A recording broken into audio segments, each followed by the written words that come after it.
If you've never experienced a near suicidal depressive breakdown, I can tell you what it's like. I had one 5 years ago. Now hopefully this isn't you, but looking back, I know it was the best thing that could have happened to me. Because up till then, I was just like every other clueless entrepreneur, maniacally focused on success, but ignoring all the signs, moving non-stop from one guru get-rich scheme to another, yet still completely in the dark about what I was supposed to do with my life. But as they say, that was then, this is now, and if you can hear my voice, then you and I both know we are ready to get serious about living the life we love, not just existing in it. But how do we do it? Join me as I work with hundreds of entrepreneurs just like you to learn their insider secrets, what's working now, and more importantly, what hasn't. All to help you, the struggling entrepreneur, decode what's keeping you stuck, enabling you to live better, accomplish more, and truly become the person you want to be. Hi, my name is Brian Forsyth, and welcome to Radically Unstuck. All right. Hey, welcome to Radically Unstuck. My name is Brian Forsyth. Welcome to the show. And I want to remind you, this is not just a podcast. This is a movement in the moment you decide to start moving towards that life that you would dearly fight for, the one that you truly want to live. That is the purpose of this podcast. And I want to tell you, I have a fantastic guest today, Kate Hixson. She is not just an entrepreneur. She's not just an author. She's not just a podcaster. She's a designer. She used to work at NASA. She is a powerful woman. She is a great example of the human excelling at all of the things that they desire to do, experiencing life versus just living it. And with that, I'm going to shut up and let her introduce herself and tell us a little bit about why she does what she does. Oh, thanks so much. I don't know how I can possibly follow up that intro.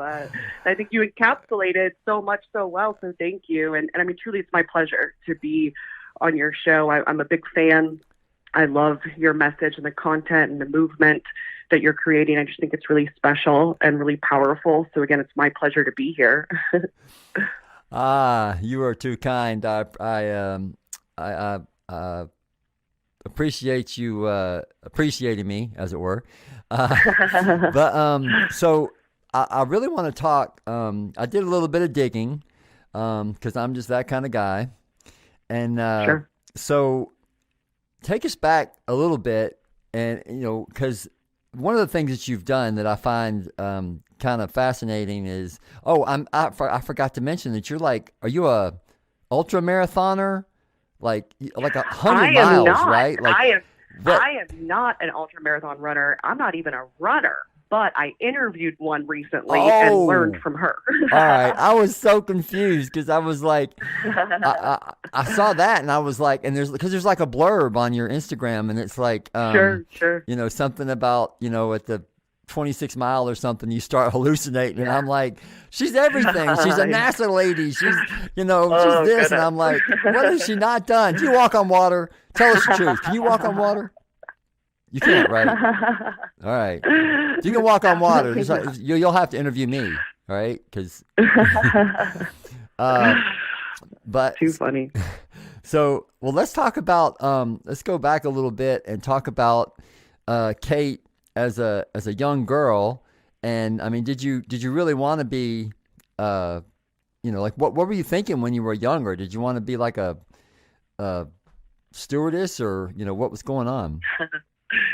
Sure. Yeah. So I have always been a bookworm as long as I can remember. I was that kid who would stay up way past bedtime, reading a book under the covers with a flashlight. Like I've just always been obsessed with reading and just learning, gaining knowledge.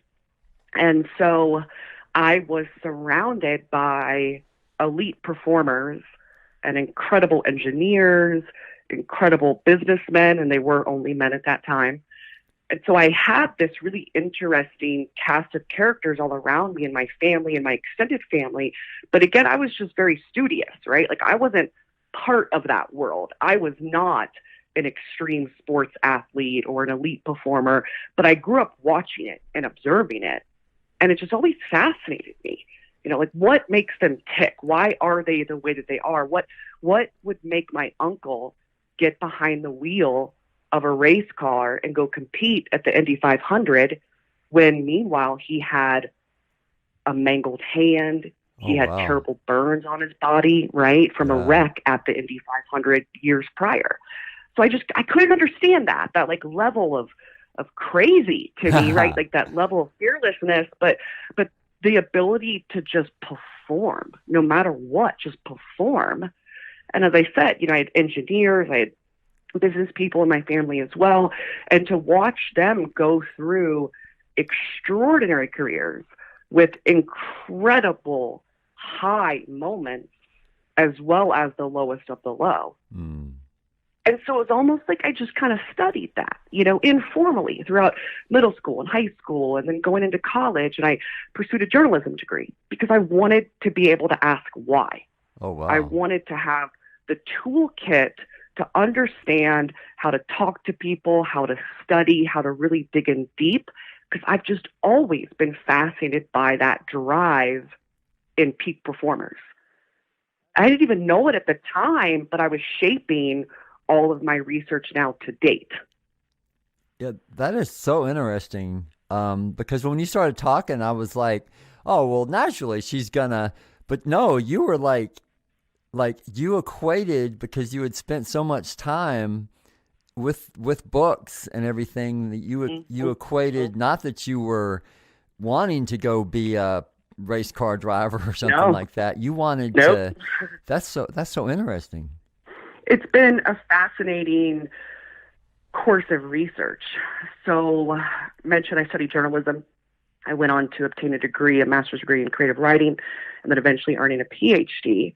And so I really allowed that lens to inform my research agenda and all of my other work. So I've just really honed in on, again, the idea of peak performance, what makes high performers tick, what makes them excel. And now that I've been doing this for so long, this study, and I've consulted with clients all over the world, so I have a pretty firm understanding now of what that formula is, which is why I'm now wanting to share it with the world, because I think that's the end goal, right? It doesn't do me any good to keep this information bottled up in my own head, and it doesn't do me any good to write, these very boring academic journal articles. I've done that before, and they're so technical and so dry, and like no one can understand them, right? Like, where's the fun in that? Right. Instead, I want to just talk about it. I want to share the lessons that I've learned, what I've seen, and hopefully, if I can inspire positive change in just one person, then it's all worth it. So, tell me the truth. When you're sitting down to write one of those, incredibly long and highly complex journals, I mean, is that fun? Like, I mean, is there some no. There's like no sense of fun at all. It's just like you gotta put not a put sense the time of fun. in. There is a sense of satisfaction. Surely there's a sense of satisfaction. Research articles at the core, they're puzzles. They're investigative pieces. You're looking across what other academics have said. What has the research been before you? There's a common phrase in academia, which is stand on the shoulders of giants. Meaning all those that have come before you, rely upon them, draw upon them, let their research inform your questioning, your strategies. But so to actually write the article, you have to puzzle piece all of these different folks and all of their brilliance and all of their work, synthesize it, make sense of it, and then you have to layer in your own research on top of it. So it truly is just it's an exercise of critical thinking more so than writing. So, I guess the question, when you're going through the process of putting it all together, is there a sense, because I know that you're a PhD, right? Mm-hmm. So you had to defend, and how do you prepare for that? Like, because this podcast is all about the mental. It's all about giving people the the tools and the techniques that have moved you forward. So talk a little bit about what that what that must be like. Yeah, that's a great question, and that's a question that I'm pretty passionate about because, to your point, it's such a useful skill. It's such a useful tool to be able to get up and perform, no matter what is thrown at you, no matter what type of performing you're trying to do, right? But it's about accomplishing something. So for me, as I mentioned, I've been doing all this research for so long, and I finally am trying to get it out there, trying to cause a little bit of positive change. Yeah. So what I've been working on is this model called the CRUSH model. It's research backed, it's very practical, it's very pragmatic.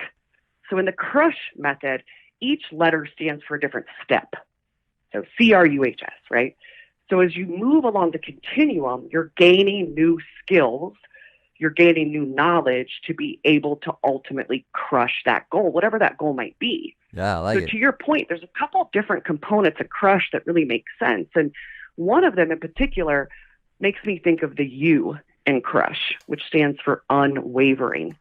And that step consists of gaining the skills and expertise, being unwavering in your pursuit of the goal, where you're learning, you're hustling, you're listening, you're reading, you're practicing, you're training, whatever it might be that you need to do for your specific goal. But because you're so focused, you then have so much more confidence on the back end. If you think about what really gives true confidence, it's not an ego thing, right? It's not, oh, I'm so well-spoken, I'm so pretty, I'm so likable. So many people think that confidence comes from traits like that, and that is so far from the truth. Confidence comes from believing in yourself, having the expertise, knowing that you know what you're talking about, and being able to get up there and do it because you spent so much time gaining those skills and expertise. And it's natural. It's fluid. It's like muscle memory. Yeah, I think what's interesting is, counter to what many people think when they, think about various superstars and actors and all these different things. Like, people have this idea that, there's this other race of people, these superhumans, and the superhumans, and just, just absolve yourself of that, right? Like, when did you first, did you ever really think about that there were people more powerful, more skilled than you, and that they were just natural? Or did you always just kind of know that? Of course. Most certainly. Imposter syndrome, right? Many of us struggle with self-doubt. No matter how expert you are, or how trained you are, or how smart you are, so many of us have those moments where, we're not good enough. Why are we doing this? People are going to know that I'm stupid. They're going to think that I'm just a fool to be out here. Yep. And then on the flip side, it makes you think, but there's other people who do. Yeah. They're so good. Why are they so good? Why are they so much better? They must be special. They must be a super race. Well, it could be further from the truth, right? It could be further from the truth. People who have obtained success to any degree, I firmly believe it's because they've worked. Yeah. They've put in the effort. They've worked at it. I don't know a single person in all of the consulting that I've done, all of the work that I've done, the people around the world that I've met with and worked with, I don't know a single one of them where it was easy or natural. They all put in the time. Yeah. That is powerful stuff. And that's one of the main things that I always want to highlight is that it is not, nobody is born with a silver spoon in their mouth. Right. Nobody starts smart. Nobody, obviously there's some child geniuses out there, whatever, but sure. Everybody is saying that it's not easy, but it's doable, right? Right. And that's, people like you that come on this show, they are shining lights, beacons of possibility. And that's really, it's so important for people to absolve themselves of what they think isn't possible so that they can get, to possible, right? Exactly. So we talked to we didn't. I don't think we covered all of Crush, and I'm really interested in hearing a little bit more about it. We talked about the U. What are the other letters? Sure. I guess to take it from the top. So C in my method stands for catalyst. And that comes down to there has to be an initial spark. Before anyone makes a change, before anyone decides to pursue a goal or to take a step forward in their life, there has to be that spark, that catalyst.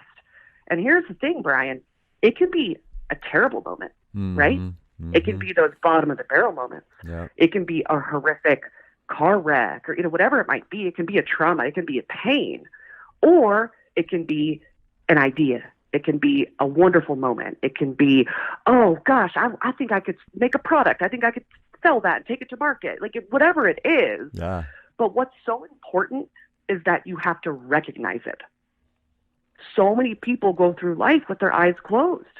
We're staring on our phones, we're on social media, we're whatever it might be, we're not paying attention. And to take any step forward, you have to pay attention. You have to keep your eyes open. You have to be looking, actively looking for that thing, for that idea, for that moment that ultimately can change your life if you recognize it and then grab the bull by the horns. So I want to talk a little bit about one of the things when you're talking about seeing something, because it's a lot of times for me, it was always hard trying to figure out what was a good idea versus a bad idea, right? And I don't know. Mm-hmm. I mean, can you speak a little bit about, out of the sea of ideas that we have, how to sort of whittle down an idea that's useful versus maybe not so much. Sure, absolutely, and it's funny that you bring that up because I was thinking a lot about that as recently as a week or two ago. And I actually went through and made this whole infographic and this whole flow chart. Awesome. Yeah, to your exact point. Yeah, so it's complete serendipity that you would bring that up. But, the very first step is simple. Are you genuinely excited about it? Yeah, yeah. Because if not, keep searching. That's not your spark. Yeah. But even if you are genuinely excited about it, you really need to pinpoint 3 completely different reasons why. Yeah. 3 reasons why. Because as you move along a path, as you're going down that journey, as you're trying to tackle this idea or this goal, your reasons will change and evolve. And one reason suddenly becomes irrelevant, or you're motivated by something else. So you really need that full depth of motivation to keep going after it, right? And then another thing to consider is, okay, great. You have 3 different reasons why you're excited. In your belly, you feel good about this. But are you still going to be excited 3 months from now? Right. Because at the end of the day, we get tired, right? Life is busy. There's a lot going on. And how are you going to maintain that dedication over time? Because I can't think of a single goal that happens overnight, right? None of the good so ones. You got to be in it for the long haul, right? Yeah. All the good ones seem to take a little bit of time for sure. Oh, certainly. And all the things that I was just mentioning, they're emotional, right? They're psychological. But another key component to this is, what is it going to take? Yeah. And do you have the resources? And if you don't have the resources, can you drum them up? Mm-hmm. So are you going to need, to invest in some equipment? Or are you going to need voice lessons or, whatever it might be, right? Marketing dollars, whatever it might be. Can you pull that off? And if not, don't let that stop you. But then you have to think about how you're going to be able to pull that off. I really appreciate you, sharing those 3 things. And because I if you read a little bit on the Facebooks and all those different things, and somebody will come back and like, I got all these ideas. I don't know what I want to do. I want to do like 6 of them at once. And of course, to that, the voice of experience would say to the person who's like, I got 6 things at once. The voice of experience, meaning you, would say what? Focus on one. Yeah. Pick one. But write the other ones down. Put them in a vault. Like being enthusiastic and having so many sparks. I mean, gosh, that's one of the best problems you can have, right? Right. Like, that's incredible. But put those in a vault. You cannot tackle everything at once. You're going to be just spread way too thin. And to pull off something extraordinary or even something ordinary, maybe it's a smaller goal, but it's still an important goal. But you have to be able to focus on it and give it your all, or it's not going to happen. Yeah, I remember one of the more sobering things that I read from Warren Buffett was like, what did he said? Basically write down 5 things that you're interested in, and then like get rid of the last 4, and like the one is like the only thing that you should do with your life. I was like, but Warren, come on, buddy, there's so many other different things, And there are, like I firmly believe that there will be so many different paths in life. I think, as you were saying at the top of the show, like the different things that I've accomplished, some of them are so disconnected and unrelated, but I've gone after all of them with a passion and a curiosity and a dedication. And that's what's allowed me to kind of hopscotch my way through life. Our paths should not be completely linear, right? We should be able to branch off and go down this side road and take this side street and explore. Like, life is about exploring, but you can still do so in a tactical way that can propel you forward. Yeah, without a doubt. I'm curious, when you're, because you really have kind of like, you started out, you did your journalism degree, and then, how did you go from journalism degree to working for NASA? Hit me with that. I got to know. How did that happen? Yeah. If you think about journalism at its core, it's about research, right? It's about asking questions. It's about talking to people, coming up with new ideas. It's narrative. It can be historical. It can be biographical. There's so many different forms of journalism. So for me, when I was working at NASA, I was pursuing a specific research agenda, which, as mentioned, a research agenda is just about asking questions. It's about coming up with a new idea. It's about exploring something. It's an investigation. At the end of the day, research is an investigation. So it actually ties together beautifully.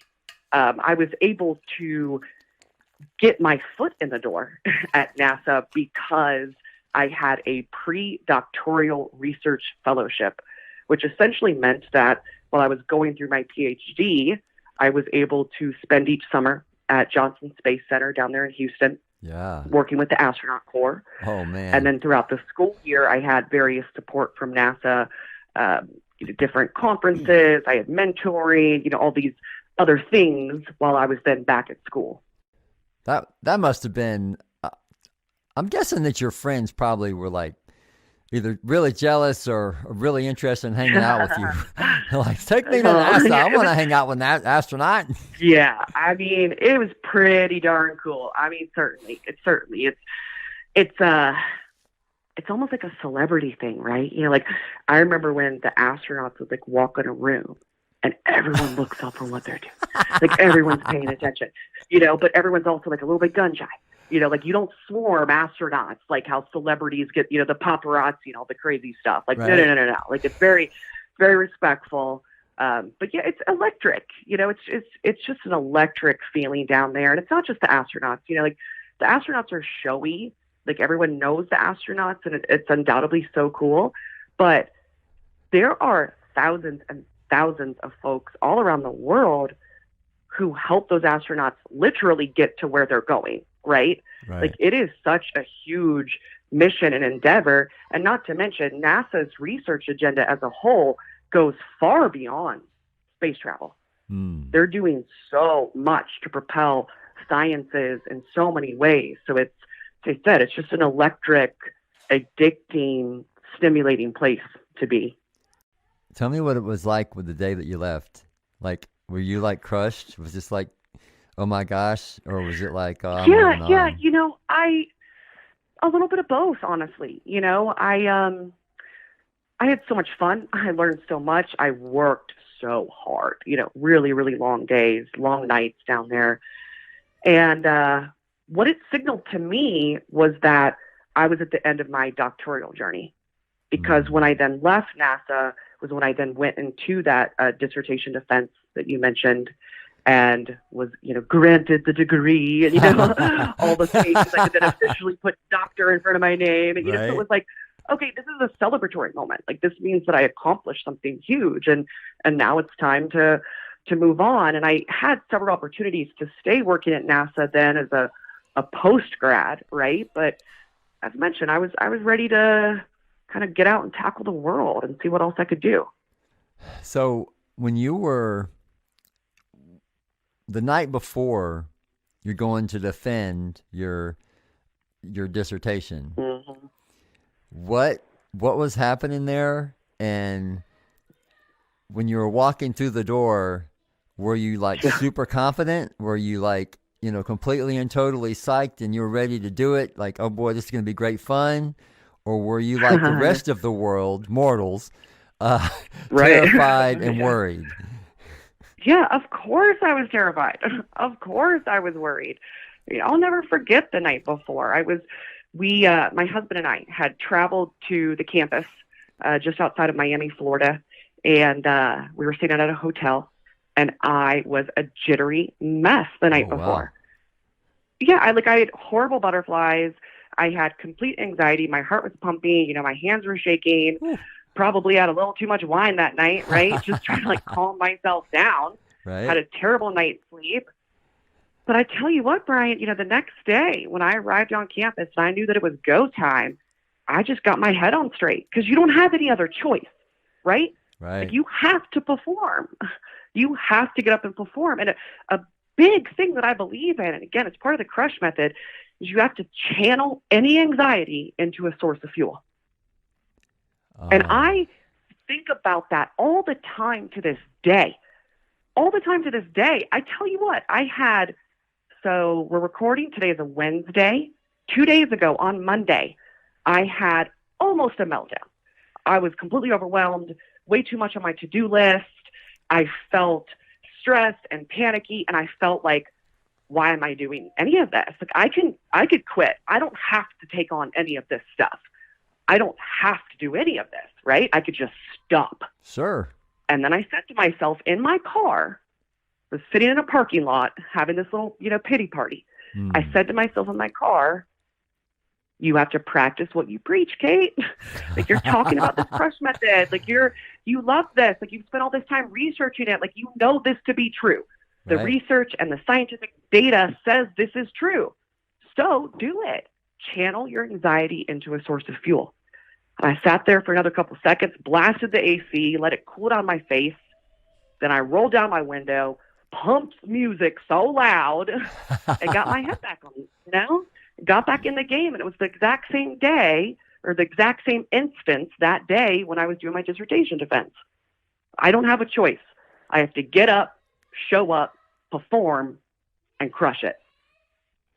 So what was it like the day that you found out that you had successfully defended your entire life's work, as it were? Yeah.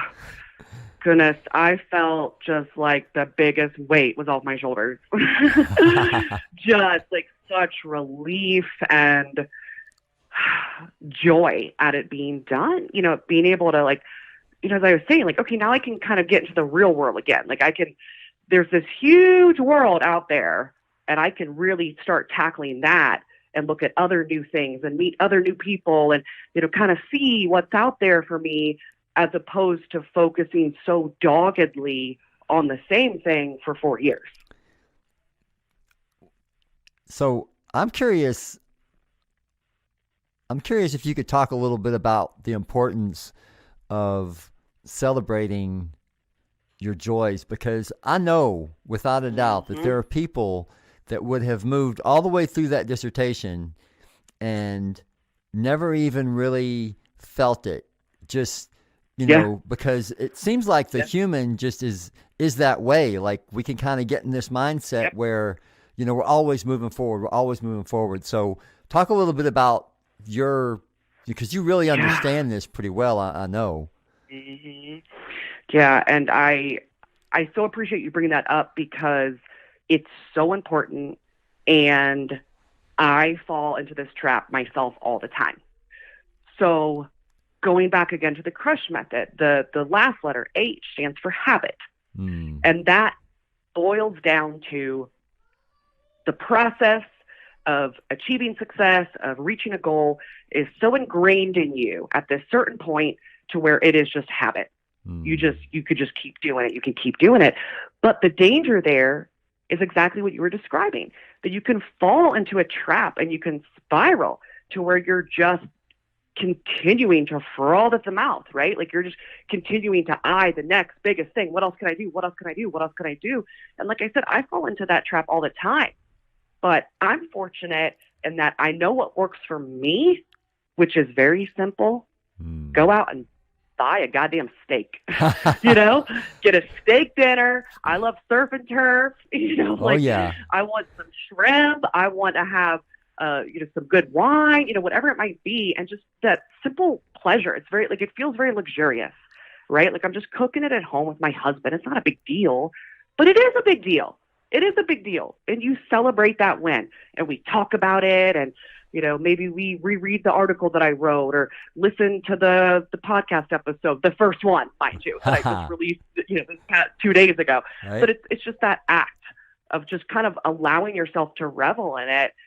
But you can't go crazy either, right? Like you do still have to get your head back in the game. So you have to recognize the success and then move on. Red or white? Red. Red? Yeah. You don't like the. So do you like a Riesling? No, I just that like full richness. I like the color of a dark red wine. I just I love it. Yeah, I was in Italy, and I'm sorry, I was in Australia, not Italy. I was in Australia, which I don't know if you know, but Australia actually makes wine. But so I was in. I did know that. Yeah. It's crazy. Have you ever had any? I don't think so, but I've seen some bottles. Yeah. I can envision a label in my head that I've seen at the store. I'm pretty sure it would blow your mind because it blew my mind. Oh, cool. Good to know. So here's the thing. So we're at this winery, and we're basically there because we're supposed to buy some wine. But first they're going to show us how they make the wine. And so they set this wine in front of us, and I'm like, white only, so I'm drinking like Rieslings and whites. And so after the dinner and the little bit of wine that we get, they take us into the place where you're supposed to buy the wine. And I'm like, no, I don't want any red. And the guy's like, look, this is what you do. This is going to blow your mind. So he gives me this wine. They're like, famous red, the one that they're, high on. And he lets me drink a little bit of it. And I'm like, okay, yuck. And he's like, look, so he takes an aerator and he puts this aerator down and he pours the wine through it. And it blew my mind clean off my shoulders. Like I had never experienced anything, and I was like, oh my Lord, because most people who drink red don't even know that you're supposed to let it sit out for like 8 hours before you drink it. Right. And most people are just like pop a bottle 30 minutes later, they're drinking and they're like, this is great stuff. But no, So you've heard of an aerator and you probably use one, right? Do you ever? I have. I mean, every now and again, but frankly, like I don't really make a fuss out of it. Like I'm not the one at the store buying the super, super expensive bottles of wine. Like I'm fine with the $10 bottle of wine. Like it makes me feel good, loosens me up for the evening. Hey, that's okay. Sure. Yeah, I'm not a big wine drinker, but I guess what I am is like a gadgeteer. like all the different gadgets in the world, like the little aerator Sure. thing. I was like $47 for this little thing, and I'm like, sure, hit me. Um, so now that we've talked about your, the dissertation, and more importantly, the celebrating of the success and how important it is to let ourselves feel that success. I'm curious whether you've ever dealt with, depression or anxiety in your, in all of your, Of course. super. Of course I have. Yeah. Yeah. Undoubtedly I have. I would not go so far as to say that I've suffered from depression. However, I deal with anxiety almost on a daily basis. Oh, wow. It's rare to think of a day where there's not at least moments, right, of that terrible self-doubt or the panic or the stress or whatever it might be. But, to me, I view it as it's part of the process. And if I'm not a little bit anxious, if I could go like a whole week without any anxiety, without any worries, without any of those, heart palpitations, I honestly think that I'd be like, well, then what am I doing? It's almost like, to me like normal. I need a little bit. Well, right, exactly. Then I'm like, in my mind, it's like, well, I'm clearly just like too complacent this week, or I'm too lazy this week, or I'm, whatever it might be, which is probably like not a very healthy perspective, admittedly. But again, like I just choose to say, this is part of the process. And it's because I'm trying to do big, scary things all the time. All the time. I lead, in addition to various other pursuits, I lead a team of 25 designers and craftspeople here in Denver, Colorado. So we do custom fabrication, art, all sorts of really incredible designs. And even just that, I have 25 team members responsible for their payroll. And if they're out sick or if they're having relationship issues or whatever it might be, and not only do I have to manage them, like manage that, but I have to lead them and like I have to inspire them. And that's not easy. I can't think of a single leader out there, whether you're leading a family or a team of 2 people or a team of 50,000. I can't think of a single leader who says like it's easy and it doesn't produce anxiety at least some point. But that comes with the package, right? Like if you want to do something a little bit bigger, if you want to step into that leadership role, it's going to be hard. Like it's supposed to be hard. It's different. I'm really glad that you brought up this acting despite fear, despite anxiety, because being able to look at those feelings and emotions and act anyway. That's right. That is so foreign to most people that it's important for it to get out there as much as possible, that people hear that it's okay to be scared, it's okay to be anxious. Absolutely. And like you're talking about, I mean, looking at your life and all the things that you've done, all the things that you've accomplished, just absolve yourself, being able to absolve yourself of this feeling that doing great things is going to be easy. That is such a powerful statement. It's important for people to get that. And I don't think, I mean, how much do you think that people use the fear and the anxiety as a way not to do things that they would otherwise do? All the time. All the time. If you think about just forward progression, a small step, a big step, a small goal, a big goal, there is nothing that is impossible within the realm of, science and physics, right? But there's nothing that is impossible. It only comes down to what is in your gut and in your head and in your belly and in your soul. That's it. It's as simple as that. That's, I think that's something that, like when you first started out, did you ever battle through imposter syndrome and of course, I still do. So you're a PhD. That's so important for people to hear. You're a PhD. You've done all this stuff, and, NASA, all these different things. And you still suffer from, nobody's going to listen to me, essentially. Yeah. Or just, yeah. Like, why does it matter? Why would my thoughts matter? Why would anyone care about this? Or, what if I mess up? What if I sound stupid? What if I, there's a million questions, right? There's a million little questions, but they're all just, I just expect them because I've had them my whole life, right? Like Brian, I had horrible, horrible public speaking fears when I was in high school and college. I have since gone on to speak to crowds as big as 1,000 people.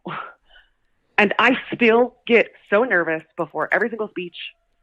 And I still am jittery and shaky and those, questions that are popping up in my head. But because it's been going on for so long, I just know that it's there.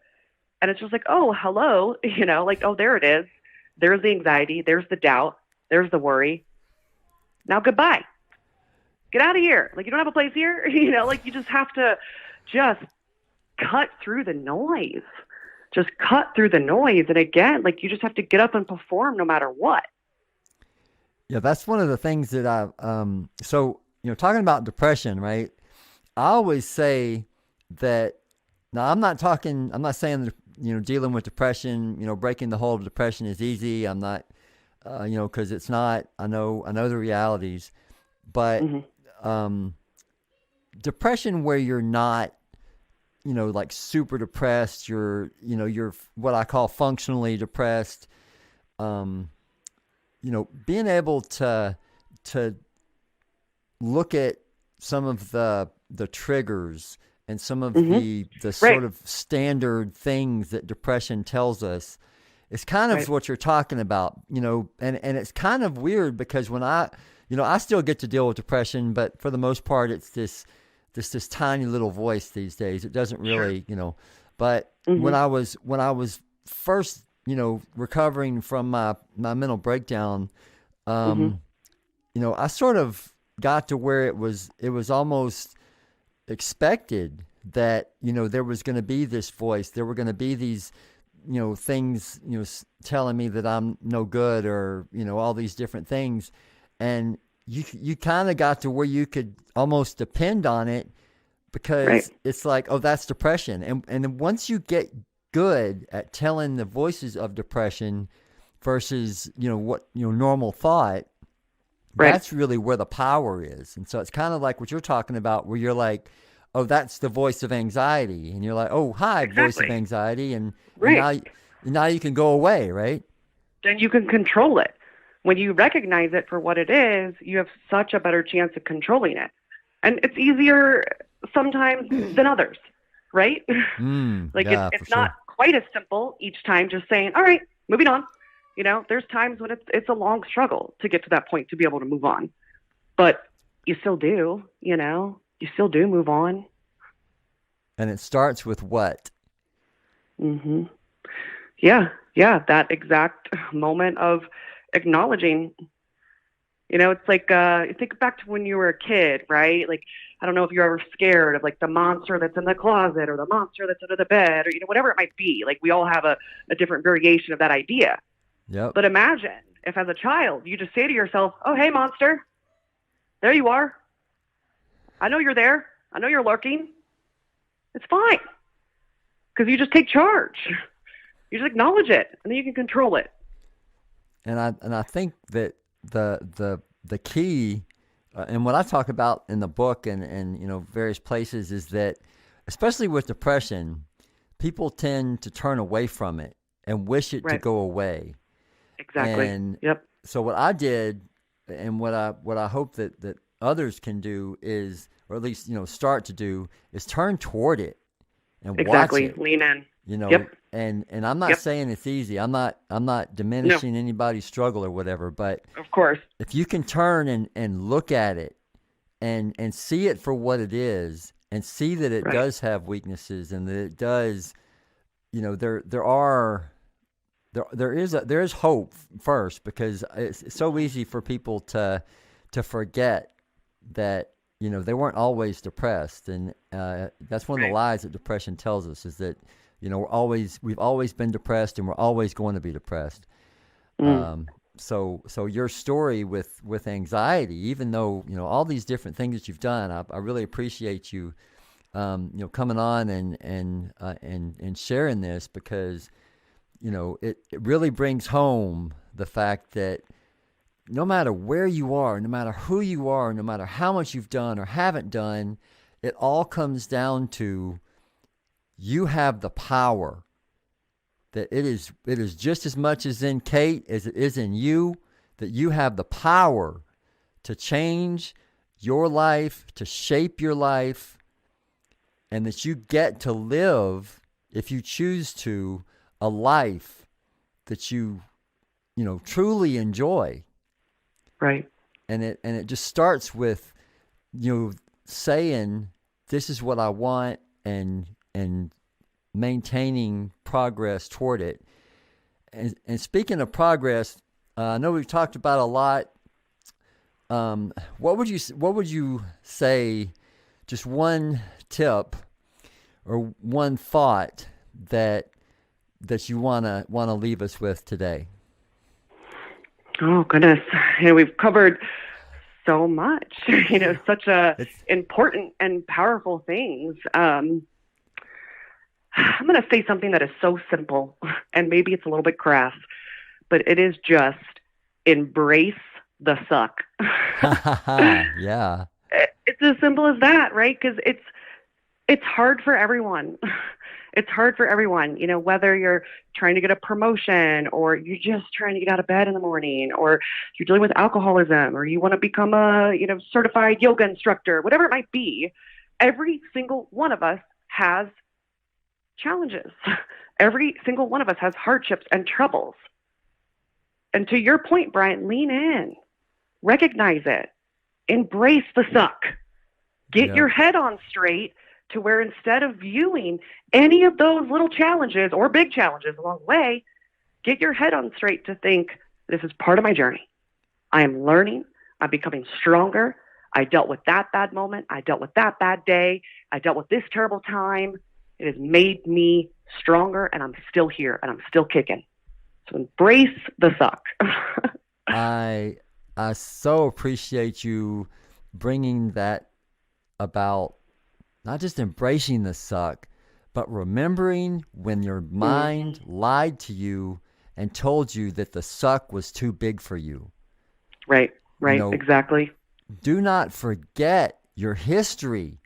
Do not forget where you have been and how many times your mind has told you that this was it, that you were never going to get out.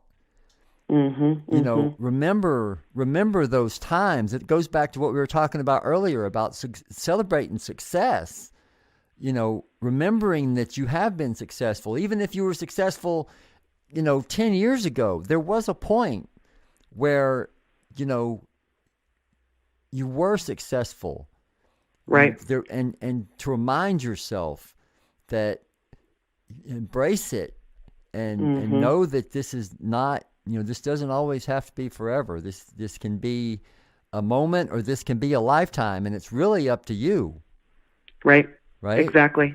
And so with that, I so appreciate you being here. This has been a really powerful episode. We've covered a lot, and there's been a lot of amazing conversation. I really appreciate it. It's been a lot of fun. Oh, thank you so much for having me. It's just, as I said, I'm a big fan, and just really have nothing but respect and appreciation for the work that you're doing out there in the world. And it's just great to meet some other like-minded folks. Yes. See, I almost called you ma'am. I was in the Navy for 20 years, so and I only say ma'am. I mean, I usually say ma'am at least once in the show. That's why we have editing. And with that, I really want to say thanks to the listener, and I ask you to do me a favor. Go ahead and hit this link, ratethispodcast.com/unstuck. And go ahead and hit that link and leave me a review. Tell me what you like. Tell me what you don't. Tell me that what I'm doing is helping you, is serving you, because that's really what this is all about. And so I would really appreciate if you'd hit that link for me. And with that, I just want to thank Kate again for being on. And do you have any last words, so to speak? I think I'm good. Just my pleasure to be here. And if anyone is interested in learning more about my crush method, I encourage you to check out my website. It is katehixson.com. Last name is spelled Hixson. Or if you would like to hear my newly released podcast, Dauntless, that's available anywhere you get your podcast, as well as at dauntlesspodcast.com. And definitely check out the don't forget your design studio, because that Instagram. Ah, yes, thank you. I mean that go ahead and hit us with that. Sure, yeah. So on Instagram, our handle is Black H Design Co. The name of my company is Black Hound, like the dog, design company, because yes, in case you're curious, I had a big old black hound dog for about 13 years, who I sadly had to say goodbye to, but his spirit still lives on in our workshop, I tell you. Yes, and definitely go check out all of the things that Kate has going on. Definitely go check out her history, and for sure go check out that design studio. It will flip and blow your mind with the things they're doing in that studio. Some fantastic stuff. And with that, I just have one thing left to say. Be kind to yourself, be good to yourself. If you have a thought, if you have an emotion, and it doesn't feel like something that fits, if you then feel free to question it. Decide whether or not it's not true, but whether it's useful, because there are a lot of things in your life that may be true, but it's not necessarily useful to keep beating yourself up over things that have happened in the past. So be kind to yourself. If it's not something that you would imagine that you would want your mom or a best friend to think or feel, then I encourage you to let that go. And with that, I appreciate Kate again for being on. Peace, y'all. Peace, y'all. Peace, y'all. Peace, y'all. Peace, y'all. Peace, y'all.